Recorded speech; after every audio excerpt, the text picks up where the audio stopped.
Bonsoir à tous, bonsoir.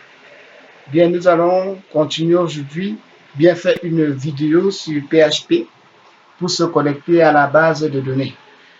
Les anciens tutoriels nous ont appris à utiliser les variables. Maintenant, nous allons entrer dans une autre rubrique. Avant tout, nous avons dit qu'il faut d'abord ouvrir notre serveur local qui va nous permettre de, n'est-ce pas, la manipulation des fichiers PHP. Alors, nous vérifions que effectivement, ça a activé tout. OK, Apache, oui. MySQL, FileZilla, et puis tout le reste, nous connaissons les fonctions de chacun de ces boutons. Bien, alors, nous commençons donc par ouvrir notre éditeur de texte. Là, nous allons sauvegarder ce fichier dans notre répertoire dans lequel se trouve n'est-ce pas, le document PHP. Je vais l'appeler test, le dossier.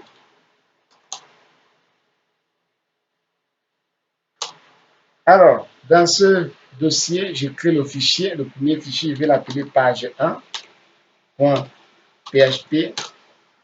Et puis, je crée une autre page que je vais appeler connexion.php.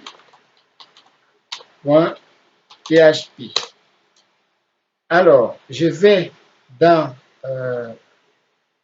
mon PHP admin pour ouvrir le gestionnaire des bases de données, localhost, voilà, phpMyAdmin, puis je me retrouve, n'est-ce pas, dans la page de gestion des bases de données de mon serveur XAMPP que j'ai installé. Alors, nous attendons le démarrage.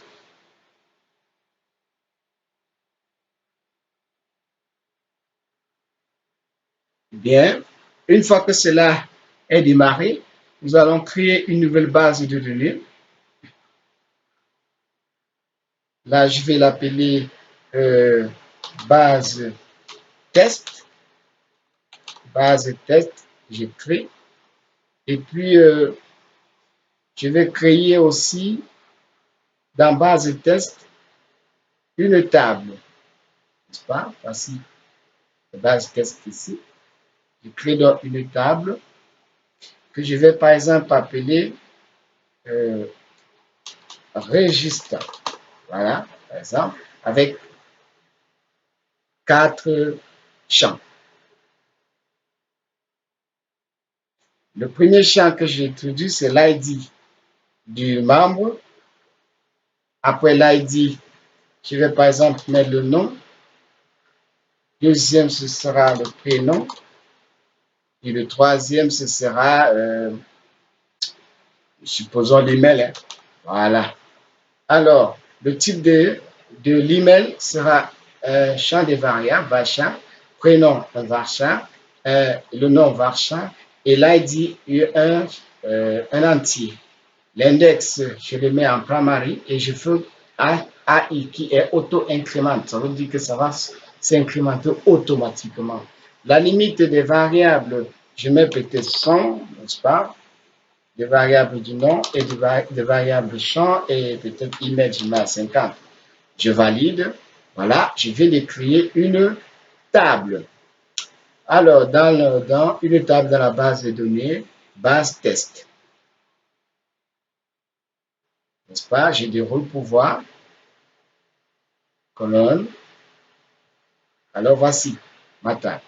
Alors, je vais utiliser maintenant PHP pour me connecter à la base de données et enregistrer mes données dans la table register. Donc, je vais là, dans connexion, je crée déjà PHP, je crée la fonction, ou bien je tente de me connecter, try, variable base est égal à new p2,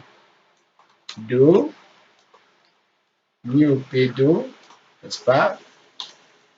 MySQL 2.host égale localhost. Et là, je vais mettre point virgule pour donner database name. Le nom de la base de données, nous avons appelé ça base test. Voilà. Et puis, ici, c'est d'abord le lien de connexion au serveur dans le host, c'est au local. Et le local, c'est la base, le serveur local, c'est localhost. Maintenant, parce que le MySQL, c'est comme pour dire que grâce au syntaxe MySQL, je vais me connecter à ma base, à mon serveur local. Dans la base de données appelée, donc DB, c'est database name, base test. Root, la racine, si je n'ai pas modifié lors de l'installation, j'écris simplement root. Et l'autre paramètre de cette fonction PIDO, c'est le mot de passe. Si je n'ai pas un mot de passe, je laisse, n'est-ce pas? Je laisse ça vide. Et puis je mets le point virgule pour dire que fin de l'instruction. Alors, une fois que ceci est fait, je pense, vous connaissez aussi les fonctions de, je veux dire,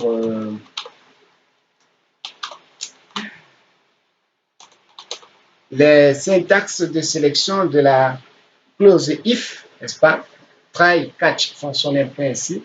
Ça veut dire, après l'exception dont je dis die, d'accord, un message pour dire que non, j'ai raté la connexion. Je vais donc écrire die error connection, par exemple. Moi, je m'écris en anglais parce que ça m'évite de mettre les accents. Error connection, prends la variable E que tu vas associer à la fonction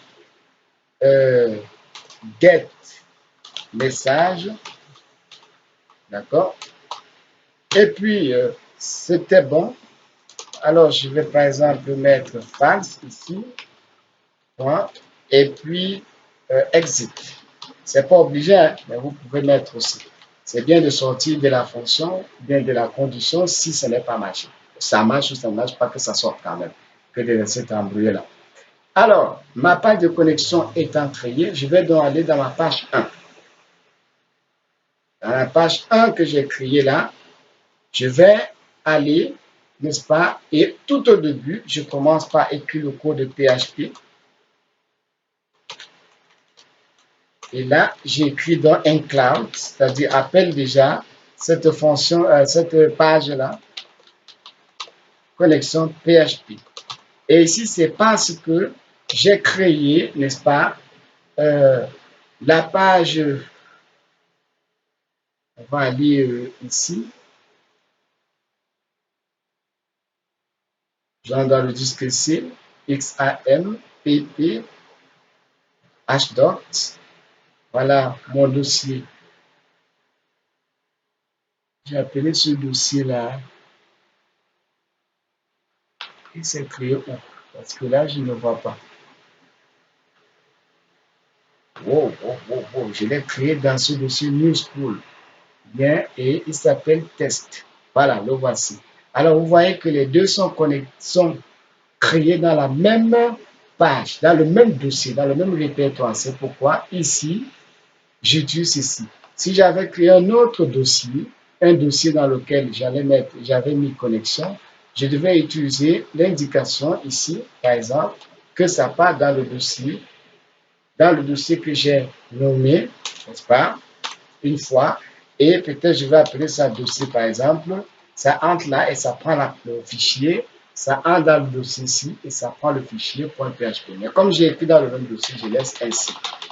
Voilà, donc nous avons, n'est-ce pas, essayé de vous indiquer déjà comment est-ce que on peut déjà créer la connexion entre notre formulaire ou bien notre page d'insertion de données et la base de données. Alors, ça c'est la première partie.